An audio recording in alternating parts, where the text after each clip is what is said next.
The Myanmar army is facing increasing resistance from civilians who've taken up arms. In May, the National Unity Government, formed by the ousted lawmakers, set up the People's Defense Force. It's to be made up of civilians trained in warfare.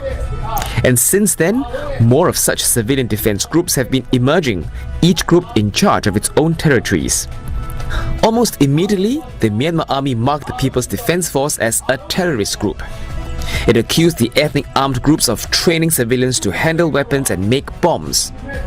The army has also arrested various civilians suspected of coordinating such training. Some security experts say the People's Defense Force won't be a big threat to the Myanmar army in terms of firepower and troop size. But the civilian defense group's attacks are picking up pace. In recent weeks, Yangon has seen numerous cases of arson and blasts at state buildings as well as schools. Some of these attacks appear to be targeting the army-appointed ward administrators. These officials are officials who typically handle grassroots matters in residential areas, but they've also been accused of being spies for the Myanmar army. And it seems that the worst is yet to come.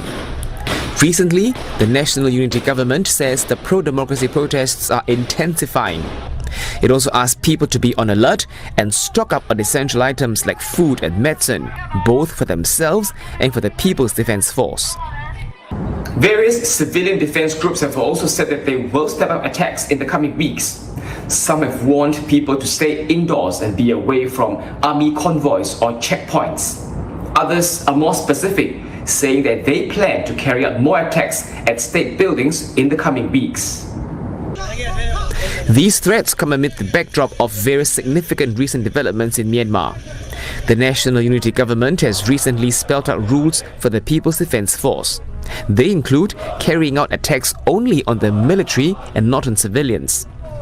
The NUG adds it will continue to train the People's Defense Force in warfare and work with other local armed groups. But these developments may hamper any progress in Myanmar. Last month, ASEAN agreed it would work on sending a special envoy to Myanmar. But the Myanmar army maintains that it'll first have to ensure there's stability and security in the country before allowing any official in. Leung Wai Kit, CNA.